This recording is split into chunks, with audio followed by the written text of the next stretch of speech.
Until November 1942, transports arriving into Treblinka came almost exclusively from the general government, with the majority coming from the Warsaw Ghetto.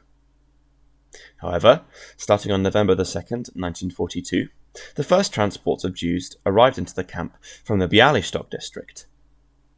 Some 60 ghettos existed within the Bialystok district, the largest being the ghetto in the city itself, which was home to roughly 50,000 Jews prior to the implementation of Operation Reinhard.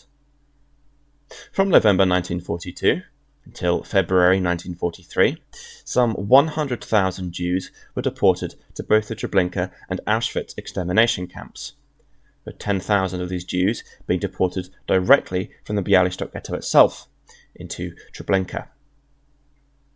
Other than the city's ghetto, Jews deported towards Treblinka also came from Grodno, Bielsk-Podlaski, Sokolka, Grajewo, and Volkovsk.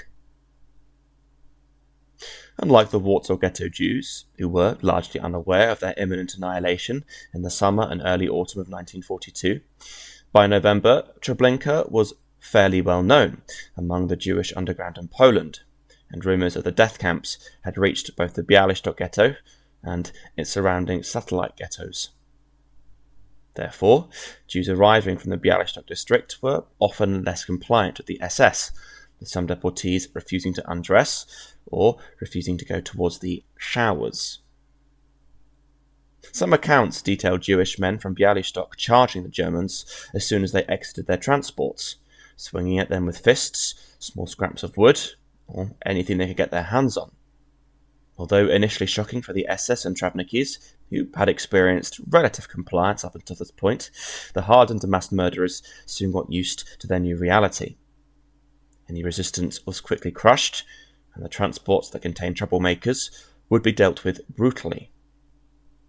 As mentioned previously, the SS knew that once a transport group had no illusions of what awaited them, they abandoned any attempt at deceit, instead relying on brutality and terror. From November 1942 until mid-February 1943, all but 30,000 Jews from the Bialystok district were fed into the extermination camps of Poland, with the majority being taken to Treblinka.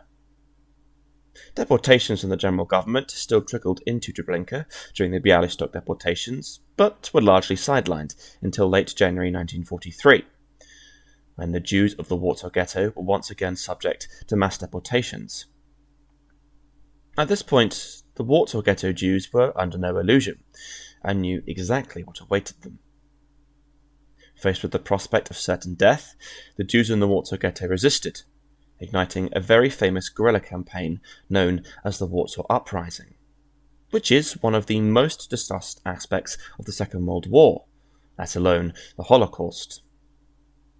What is far less discussed, however, was that the Bialystok ghetto also had its own uprising, which began on August 16th, 1943, 2 weeks after Treblinka's uprising. Panicking, the SS encircled the ghetto and endured a month of sporadic guerrilla combat against the armed insurrectionists. Although the uprising was eventually crushed on September 15th, 1943, it was not entirely in vain. Some men had managed to escape to nearby partisan groups, and for those who had fallen, well, they had died with dignity and honour.